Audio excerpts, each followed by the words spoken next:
Have you ever seen someone who never speaks, day after day, year after year, and wondered what their silence is holding back?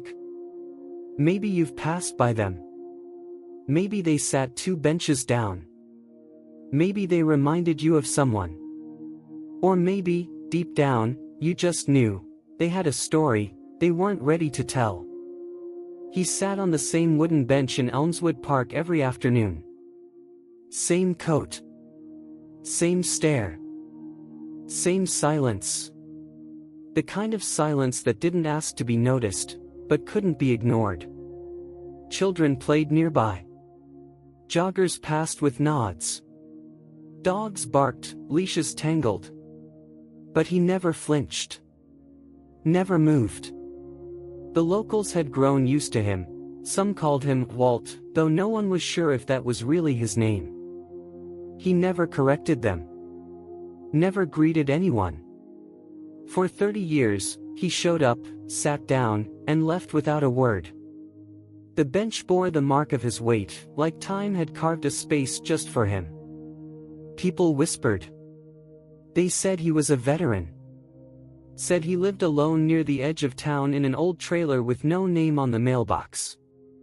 Some said he talked to himself when no one was around. Others said he never spoke at all. But no one really knew. And the truth? No one ever asked. Not until one afternoon, when someone finally did. His name was Walt Merrin, though everyone just called him Walt, when they spoke of him at all. He never introduced himself. Never offered a handshake. In a town like Elmswood, where people still waved from porches and said hello at the gas station, Walt's silence didn't feel rude. It felt carved out. Like a scar that didn't want to be touched. He lived alone in a faded silver trailer tucked behind a line of broken pines near the old railway. No mailbox. No curtains. Just a narrow path in the weeds where his boots had worn the earth down from years of walking the same route, to the bench, and back again. The grocery store clerk once said he bought the same things every Thursday. A can of beans, matches, 2 apples, and a pack of tea. When asked if he needed a bag, he'd just shake his head. One motion. No words. The kids in the neighborhood were told not to bother him. Not because he was dangerous, he never raised his voice, never glared. But because parents didn't know what to say if he ever said something back. He never did. One morning, someone offered him a coffee as he sat on the bench. He stared at the cup for a long time, then whispered, almost too soft to hear, "I don't take gifts I haven't earned." The person walked away. Quietly. Walt stayed. Still. Like the weight on his shoulders couldn't be set down, not even for a moment. Not even for a sip of warmth. And every day, he returned. As if he was waiting for something. Or someone. But no one ever asked. By the time a decade had passed, Walt had become part of the background in Elmswood. Like the sound of the church bell on Sunday or the rusty swing that never stopped creaking in the wind, he was just there. A fixture. Not quite forgotten, but no longer noticed. Newcomers would sometimes ask about him at the diner. "Who's the man by the park bench?" And the locals would shrug. "That's Walt," they'd say. "He's always been here." No one had a full story. Just fragments. He served. Keeps to himself. Never causes trouble. That was all. At the hardware store, Mr. Blevins once mentioned, he came in back in '09, bought a lantern, didn't say a word. Still have the receipt pinned up in the back, not sure why. A few nodded, but no one pressed further. The town didn't treat Walt badly. But it didn't treat him like he was still part of it either. It was a polite kind of distance. As if everyone had silently agreed that whatever kept him quiet was his alone to carry. And maybe, they thought, it was best left alone. But not everyone could understand that silence. Especially the children. They'd pass by him on bikes or on their way to school, glancing back. Some would wave, most wouldn't. A few even tried to talk to him once, until their parents pulled them gently aside, whispering, "He just needs space, honey." Still, there was a quiet curiosity. People wondered what he thought about when he sat there. If he remembered names, faces, smells. If he saw ghosts when the wind shifted through the trees. If he even saw the trees at all. Pastors prayed for him during Sunday service. Not by name, but in spirit. For those among us who carry burdens we cannot see.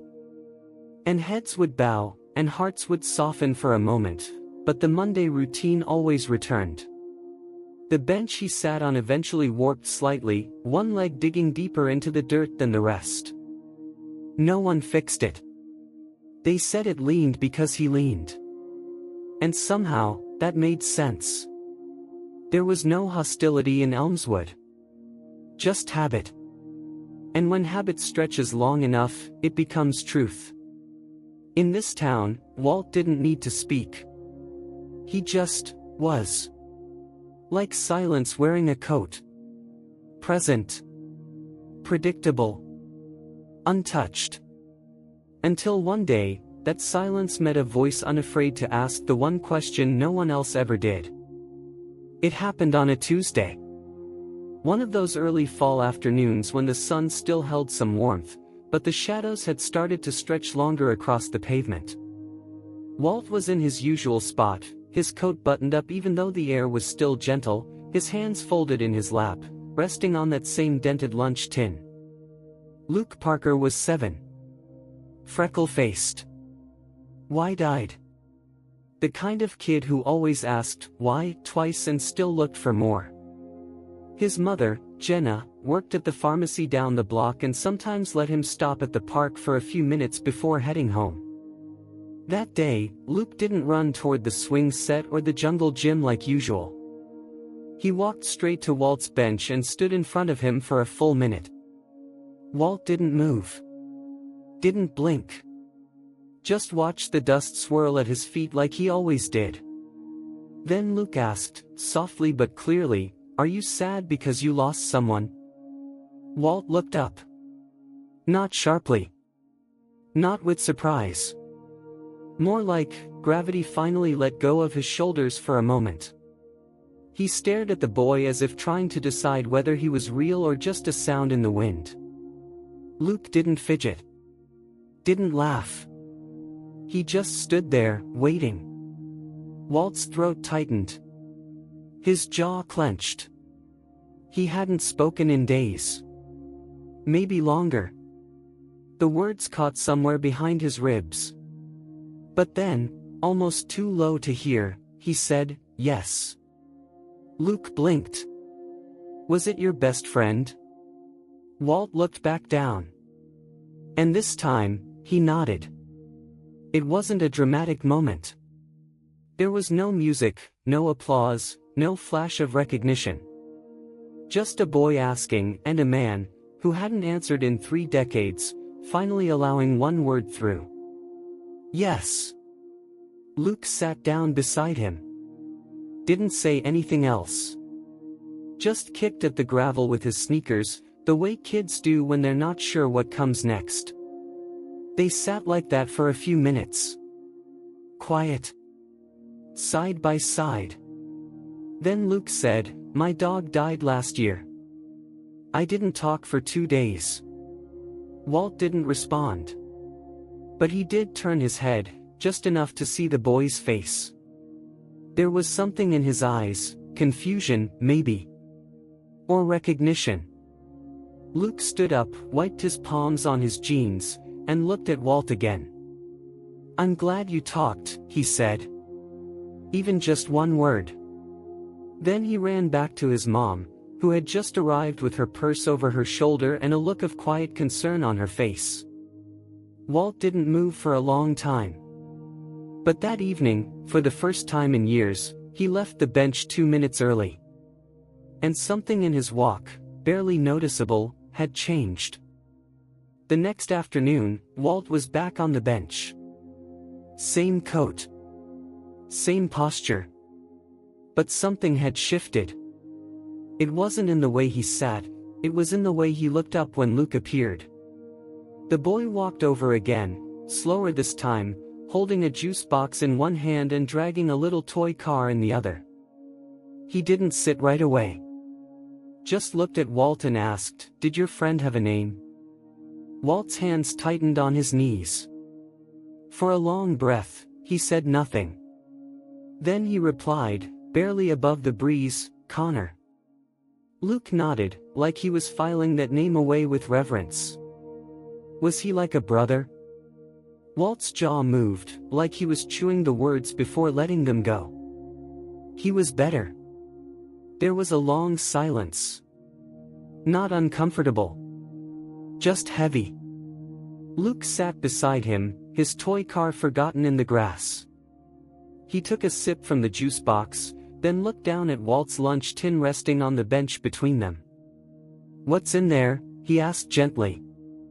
Walt didn't answer right away. He reached for the tin, set it on his lap, and slowly unlatched the metal clasp. Inside, wrapped in an old cloth napkin, were three things: a medal, dull from years of touch, a dog tag on a frayed chain, and a folded letter, creased and worn, like it had been read 1,000 times but never mailed. He didn't hand them to Luke. He didn't explain. But he did speak. "He saved me," Walt said. "When he didn't have to. I lived." He didn't. "I haven't said that out loud in 30 years. Luke looked up at him. His eyes didn't understand everything, but his heart understood enough. "You said it now," he whispered. Walt nodded. "Just once." And for the rest of that afternoon, they said nothing more. But for the first time, Walt didn't feel like a stranger sitting alone. He felt seen. He felt heard. Even if it was by the smallest voice in the whole town. The change wasn't loud. It didn't come with fanfare or sudden revelation. It came in small, almost invisible ways, so quiet, most people wouldn't have noticed at all. Walt started arriving a few minutes earlier than usual. And when Luke showed up, Walt would shift slightly to make space beside him, not much, but enough to be felt. One Thursday morning, instead of taking his usual path straight home from the store, Walt stopped outside the diner. He didn't go in. Just stood there for a moment, looking through the window. He watched a young waitress refill coffee, an older man read the paper. Nothing extraordinary. But then he nodded to himself, turned, and kept walking. Later that week, he left a small brown paper bag on the park bench when he got up to go. Inside was a juice box, a peanut butter sandwich, and a note written in slow, uneven letters. For the boy who asks real questions. Luke found it. He read the note. Smiled. Then folded it and tucked it in his backpack like something sacred. At the grocery store, the clerk finally heard Walt speak again. "Paper, please," he said. That was it. 2 words. But the clerk blinked, startled, and then quietly rang him up without asking any further questions. Jenna, Luke's mother, began to notice the difference too. Luke talked about Walt at dinner now, not in worried tones, but with a sort of quiet pride. "He listens," Luke said once. "He remembers things I say." One day, Luke brought a drawing. It showed 2 stick figures on a bench, with a sun above and the words, "Me and Mr. Walt." He didn't give it to him right away. He waited. He watched. When he finally did, Walt didn't speak. He just looked at it for a long time. Then folded it carefully, placed it inside his lunch tin, and rested his hand gently on the lid. Something had opened. Slowly. Like the first crack in a long winter's ice. And no one needed to say it out loud, but the silence was no longer the same. On the morning of Veterans Day, the town of Elmswood woke to the sound of flagpoles clinking in the breeze and folding chairs being set up near the gazebo. It was a small ceremony, like every year. Modest, respectful, never crowded. A few speeches. A trumpet solo. A list of names. Walt had never attended. But that morning, just after 8 o'clock, he walked the long way around the park, not to the bench, but toward the war memorial. He wore the same coat. Same boots. But in his hand, he carried something no one had seen him bring before, a single white envelope, sealed and creased. He waited until the area was empty. No eyes on him. No cameras. And then, he stepped forward, slowly, and slid the envelope beneath the base of the monument. Just below the bronze plaque etched with names, half of them worn down by time. He stood there longer than anyone expected. His shoulders didn't shake. His head didn't bow. He just looked. Like he was waiting for someone to speak back. Then he turned and walked to his bench. Luke showed up a few minutes later, wearing a tiny American flag tucked into his jacket pocket. He saw Walt, nodded without a word, and climbed up beside him. They didn't talk about the envelope. Walt didn't explain. But his hand reached for the lunch tin, opened it, and this time, he pulled out the medal. Not to hand it over, not to boast, just to let it rest between them on the bench. Luke looked at it, wide-eyed. Then looked up at Walt. "Is that for your friend?" he asked softly. Walt nodded. It should have been his. Luke was quiet, but then he whispered, "Maybe it still is." They sat like that, the sun warming the backs of their coats, while the rest of the town went on with its day. People passed them, some waving, most not. But the silence between the two of them wasn't heavy anymore. It was something else now. Something sacred. Winter came softly that year. The first snowfall in Elmswood was gentle, almost apologetic, dusting the rooftops and blanketing the park bench in silence. Walt didn't show up that morning. Or the next. By the third day, people began to notice. Jenna Parker stopped by the bench with Luke after school. The boy looked around, puzzled, then climbed up and sat alone for the first time in months. He waited, hands tucked into his sleeves, his eyes scanning the path.